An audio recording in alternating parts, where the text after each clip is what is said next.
Hello friends, welcome to my YouTube channel. एक बार फिर का आपका अपने यूट्यूब चैनल में बहुत बहुत स्वागत है।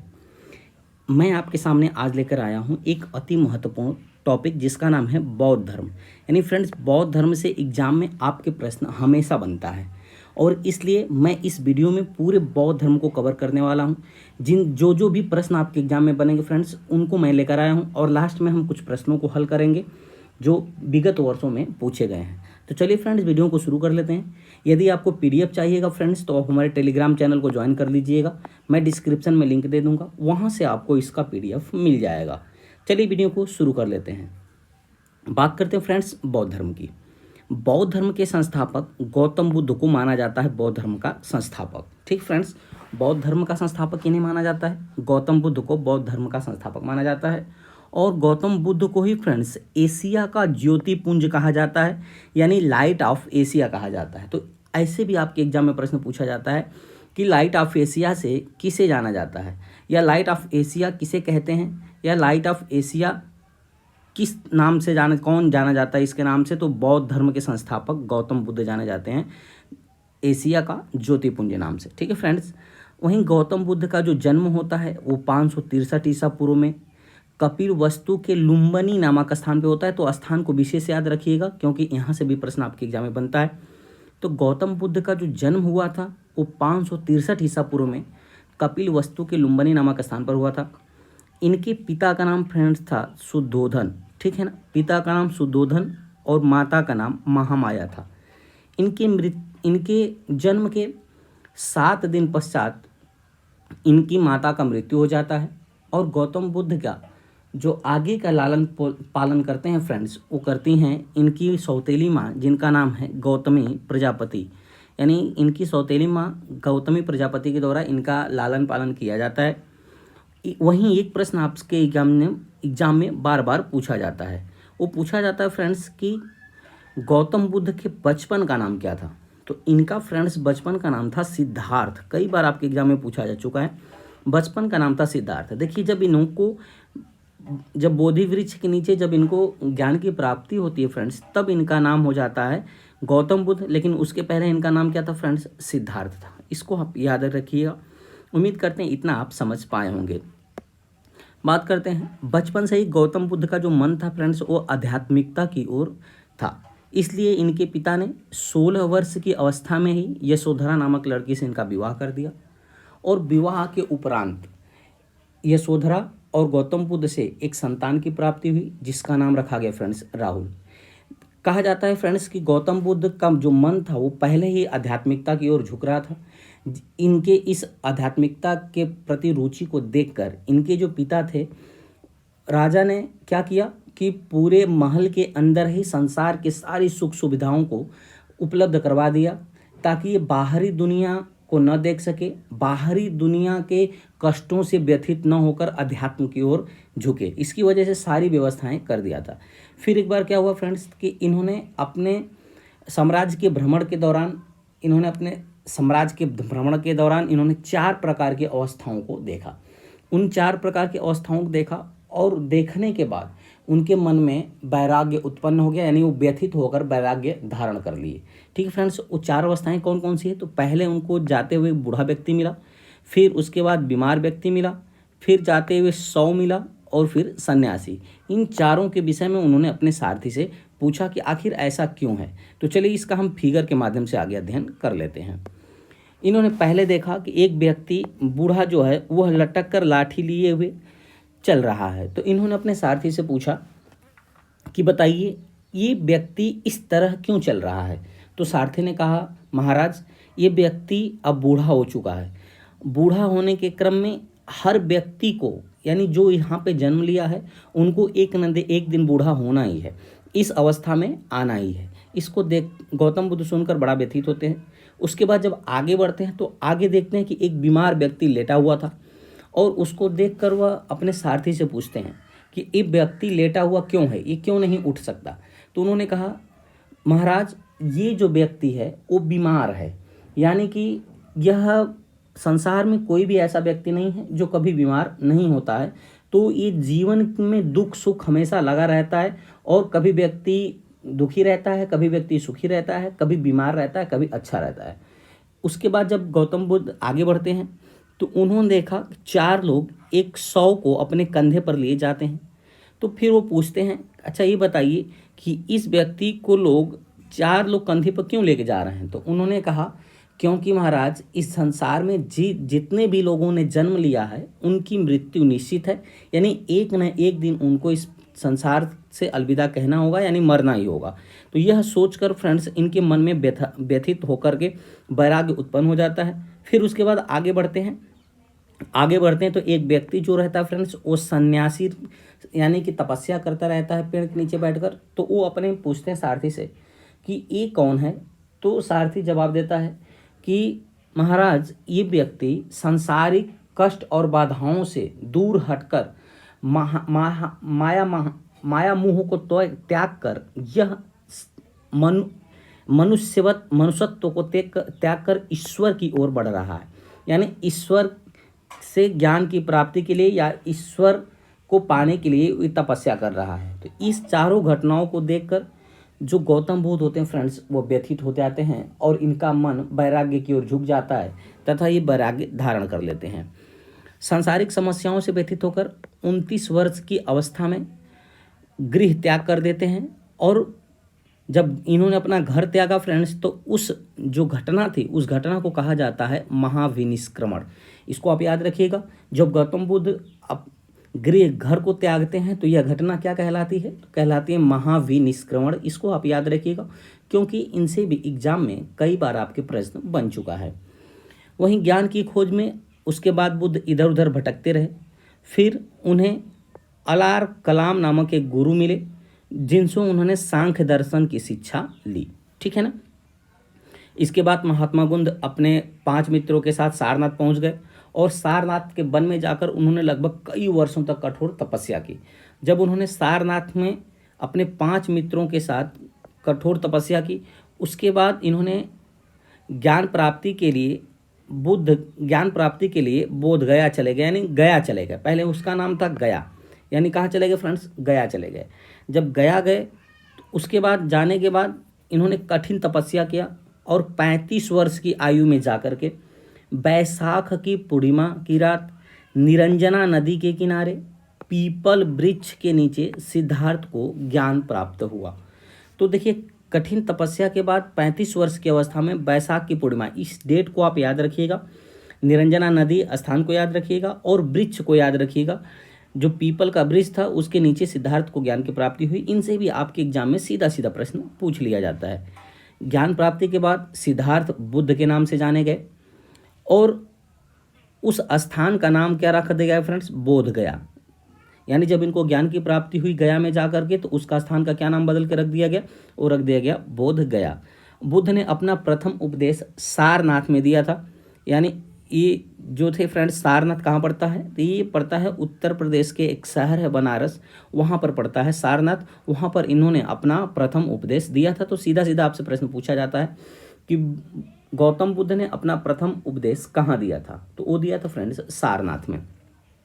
और जब इन्होंने उपदेश दिया तो इस उपदेश की घटना क्या कहलाई फ्रेंड्स? धर्म चक्र प्रवर्तन।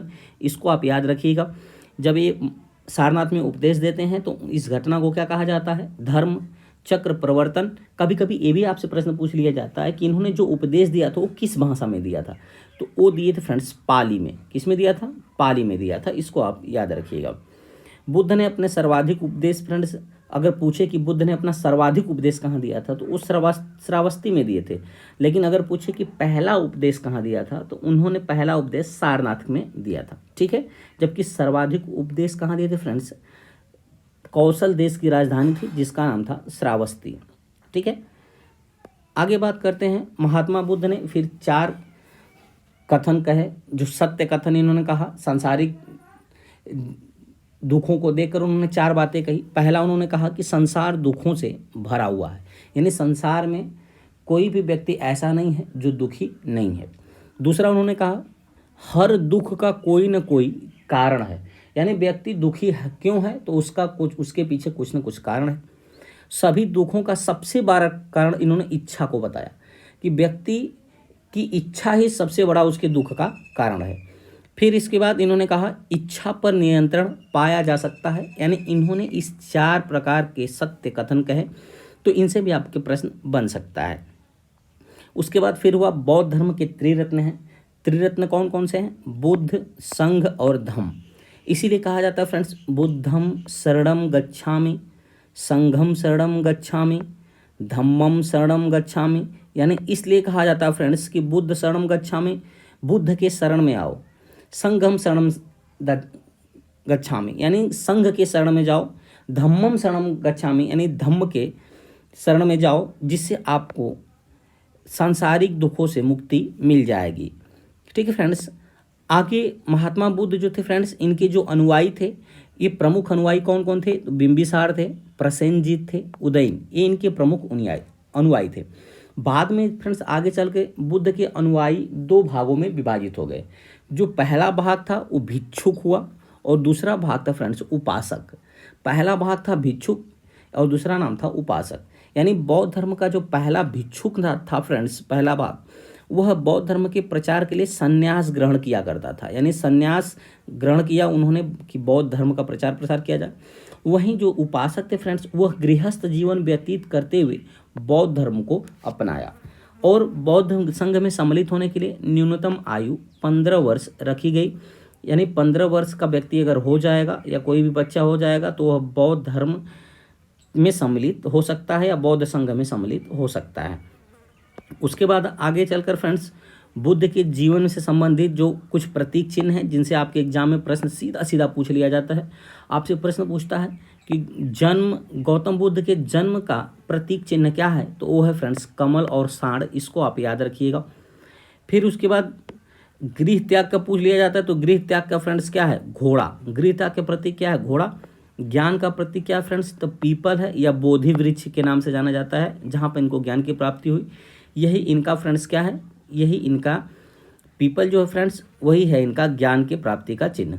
वही निर्वाण की बात करें फ्रेंड्स, तो निर्वाण का है पद चिन्ह। निर्वाण की प्राप्ति का जो है फ्रेंड्स प्रतीक, वो है पद चिन्ह। और मृत्यु का जो प्रतीक है वो स्तूप है। और इनका सबसे बड़ा स्तूप जो सांची का स्तूप है फ्रेंड्स, वो इन्हीं के अशोक द्वारा इनको बनाया गया था। ठीक फ्रेंड्स, चलिए आगे बात करते हैं। 80 वर्ष की अवस्था में 483 ईसा पूर्व कुशीनगर में बुद्ध का निधन हुआ, जिसे बौद्ध धर्म में महापरिनिर्वाण के नाम से जाना गया।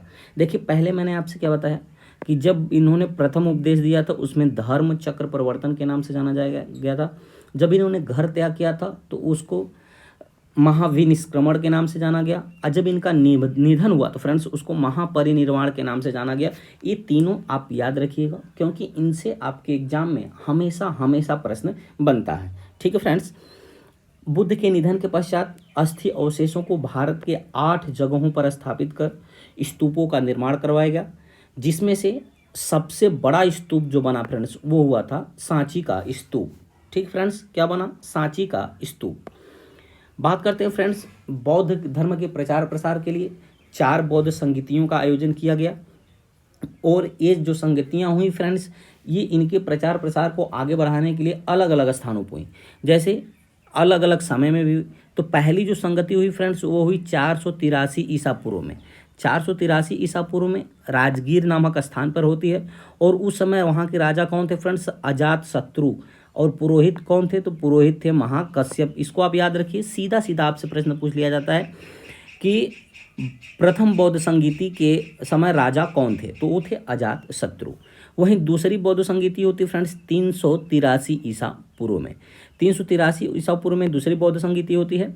और कहाँ होती है? तो वैशाली के अंदर होती है। और राजा कौन थे फ्रेंड्स? तो कालाशोक थे। कौन थे राजा? कालाशोक। और पुरोहित कौन थे? तो साबाकामी पुरोहित थे। उम्मीद करते हैं समझ पाए होंगे।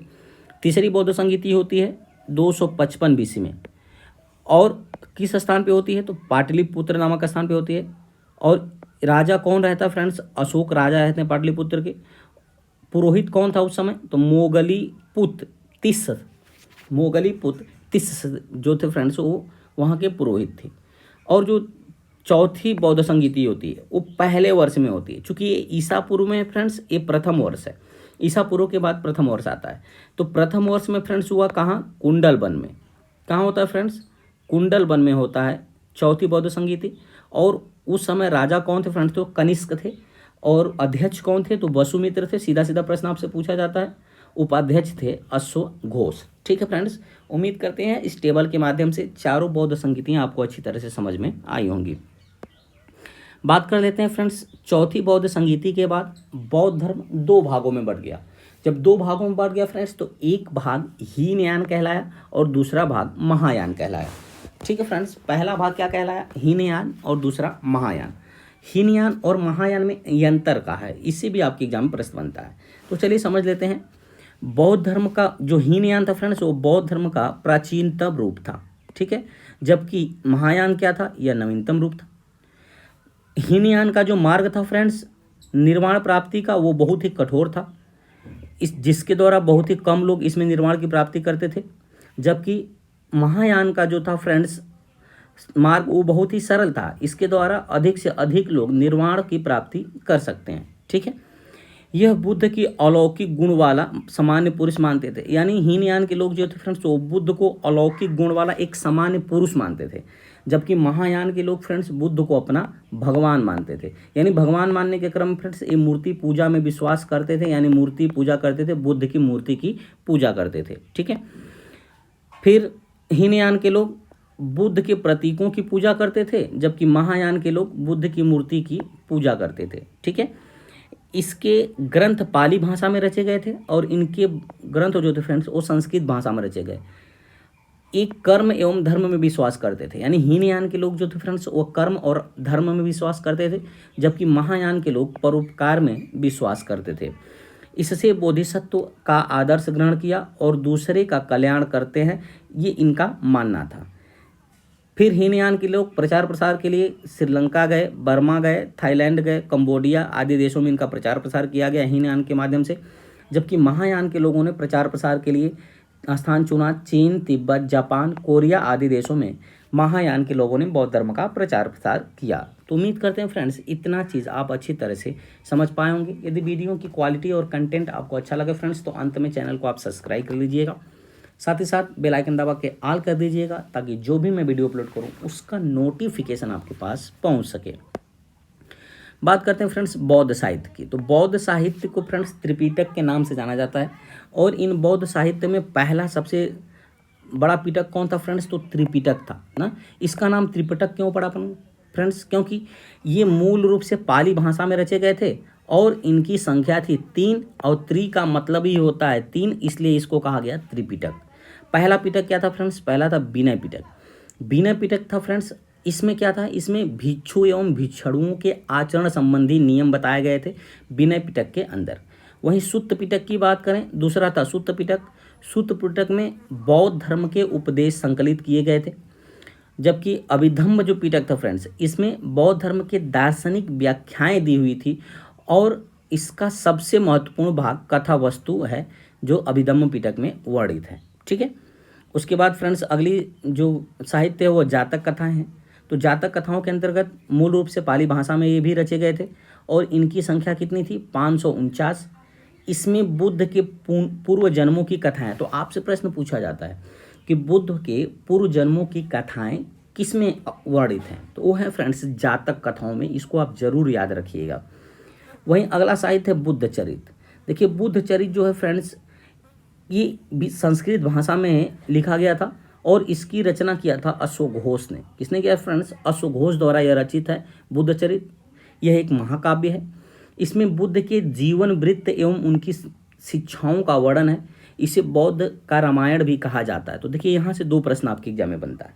पहला बनता है कि बुद्ध के जीवन वृत्त एवं शिक्षाओं का वर्णन किस में किया गया है? तो अश्वघोष के जो महाकाव्य है बुद्ध चरित में किया गया है। दूसरा प्रश्न पूछा जाता है कि बौद्धों का रामायण किसे कहा जाता है? तो वो कहा जाता है फ्रेंड्स बुद्ध चरित को बौद्धों का रामायण कहा जाता है। फिर अगला है फ्रेंड्स धम्मपद। धम्मपद जो था फ्रेंड्स वो पाली भाषा में रचा गया था, और इसमें बौद्धों की गीता कहा गया। यानी इस धम्मपद को क्या कहा गया फ्रेंड्स? बौद्धों का गीता कहा गया। तो उम्मीद करते हैं फ्रेंड्स आप इतना समझ पाए होंगे। अब बात कर लेते हैं फ्रेंड्स प्रीवियस ईयर में जो आए हुए प्रश्न हैं उसकी चर्चा कर लेते हैं। आपसे प्रश्न पूछ रहा है फ्रेंड्स, सांची का स्तूप का निर्माण किसने किया था? देखिए एसएससी 2014 में प्रश्न सीधा सीधा पूछ लिया था। उसके बाद एसएससी 10+2 में भी सीधा सीधा ये प्रश्न अभी हाल ही में पूछा है 2023 के अंदर। सांची का स्तूप का निर्माण किसने किया था? तो सांची के स्तूप का निर्माण किया था फ्रेंड्स अशोक ने, यानी इस क्वेश्चन का विकल्प नंबर सी बिल्कुल सही हो जाएगा। किसने किया था फ्रेंड्स? अशोक के द्वारा सांची का स्तूप बनवाया गया था। अगला प्रश्न है, अजंता और एलोरा की गुफाएं भारत के किस राज्य में स्थित हैं? तो अजंता और एलोरा की जो गुफाएं हैं फ्रेंड्स वह भारत के महाराष्ट्र में स्थित हैं, यानी इस क्वेश्चन का विकल्प नंबर सी बिल्कुल सही हो जाएगा। अगला क्वेश्चन फ्रेंड्स, किन्हें एशिया का प्रकाश कहा जाता है या लाइट ऑफ एशिया कहा जाता है? तो फ्रेंड्स गौतम बुद्ध को ही एशिया का प्रकाश कहा जाता है या लाइट ऑफ एशिया कहा जाता है, यानी इस क्वेश्चन का विकल्प नंबर ए बिल्कुल सही हो जाएगा। अगला प्रश्न है, गौतम बुद्ध ने महापरिनिर्वाण कहाँ लिया था? तो गौतम बुद्ध ने फ्रेंड्स महापरिनिर्वाण, यानी जब इनकी मृत्यु होती है तो इस घटना को महापरिनिर्वाण के नाम से जाना जाता है। और इन्होंने कहाँ लिया था फ्रेंड्स? तो कुशीनगर में। इसको आप याद रखिएगा, कुशीनगर के अंदर महापरिनिर्वाण की प्राप्ति होती है। अगला प्रश्न है, सारनाथ स्तंभ का चक्र निम्न में से किसे इंगित करता है? तो फ्रेंड्स इसका आंसर जो है फ्रेंड्स आप हमें कमेंट करके आप जरूर बताइएगा कि सारनाथ का जो स्तंभ है वह निम्न में से किसे इंगित करता है। इसका मैं कमेंट में आप जरूर आंसर दीजिएगा, क्योंकि मैं आपको होमवर्क के रूप में इस क्वेश्चन को दे रहा हूँ। अगला क्वेश्चन, कौन सा स्थान गौतम बुद्ध से संबंधित नहीं है? तो सारनाथ में इन्होंने प्रथम उपदेश दिया था, बोध गया में इन्हें ज्ञान की प्राप्ति हुई थी, और कुशीनगर में महापरिनिर्वाण हुआ। तो ये तीनों स्थान जो थे फ्रेंड्स बौद्ध धर्म से संबंधित है, जबकि पावापुरी है फ्रेंड्स ये बौद्ध धर्म से संबंधित नहीं है, यानी इस क्वेश्चन का विकल्प नंबर डी बिल्कुल सही हो जाएगा। अगला क्वेश्चन है, भगवान बुद्ध ने अपना पहला धर्मोपदेश कहाँ दिया था? तो देखिए ये कई बार आपके एग्जाम में पूछा जा चुका है। तो भगवान बुद्ध ने अपना पहला धर्मोपदेश जो दिया था फ्रेंड्स वो दिया था सारनाथ के अंदर, यानी इस क्वेश्चन का विकल्प नंबर सी बिल्कुल सही हो जाएगा। वहीं अगर आपसे पूछे कि अपना सर्वाधिक उपदेश कहाँ दिया था, तो उन्होंने श्रावस्ती में दिया था। कहाँ दिया था? श्रावस्ती में इन्होंने सर्वाधिक उपदेश दिया था, जबकि पहला उपदेश कहाँ दिया था? तो सारनाथ के अंदर। ठीक है, ये भी क्वेश्चन मैं आपको दे रहा हूँ होमवर्क के रूप में फ्रेंड्स। ये पूछ रहा है विख्यात बोरोबुदुर बुद्ध मंदिर कहाँ स्थित है? तो ये भी मैं आपके एग्जाम में आपके होमवर्क के ग्रुप में देता हूँ, इसका भी आप कमेंट करके हमें बताइएगा। अगला क्वेश्चन, बुद्ध का जन्म कहाँ हुआ था? तो बुद्ध का जो जन्म हुआ था फ्रेंड्स वो हुआ था लुम्बिनी में, यानी इस क्वेश्चन का विकल्प नंबर बी बिल्कुल सही हो जाएगा। लुम्बिनी में बुद्ध का जन्म होता है। ठीक है, गौतम बुद्ध का वास्तविक नाम क्या था फ्रेंड्स? तो इनका वास्तविक नाम था सिद्धार्थ। गौतम बुद्ध के बचपन का नाम भी ऐसे करके पूछ लिया जाता है, या वास्तविक नाम इनका था सिद्धार्थ जब इनको ज्ञान की प्राप्ति होती है। ठीक है, बुद्ध निरंजना नदी के किनारे, तब यहाँ इनका नाम गौतम बुद्ध पड़ जाता है। त्रिपिटक धर्म ग्रंथ का संबंध किस धर्म से है? जो त्रिपिटक धर्म ग्रंथ का जो संबंध है फ्रेंड्स वो है बौद्ध धर्म से, यानी इस क्वेश्चन के विकल्प नंबर डी बिल्कुल सही हो जाएगा। ठीक है, 3 पिटक है, इसकी वजह से इनका नाम त्रिपिटक रखा गया। अगला क्वेश्चन है, बौद्ध धर्म का संरक्षण कुषाण शासक कौन था? तो बौद्ध धर्म का जो संरक्षक कुषाण शासक था फ्रेंड्स वो था कनिष्क, यानी इस क्वेश्चन का विकल्प नंबर डी बिल्कुल सही हो जाएगा। कौन था फ्रेंड्स? कनिष्क था। आपसे प्रश्न पूछ रहा है फ्रेंड्स, बुद्ध की मृत्यु जहां हुई थी वह स्थान अब कहां में है? तो इसका भी आप हमें कमेंट करके आंसर दीजिएगा। ये 3 क्वेश्चन आपको मैंने होमवर्क के रूप में दे दिया है अब तक। अगला फ्रेंड्स, धर्म चक्र प्रवर्तन किया गया था।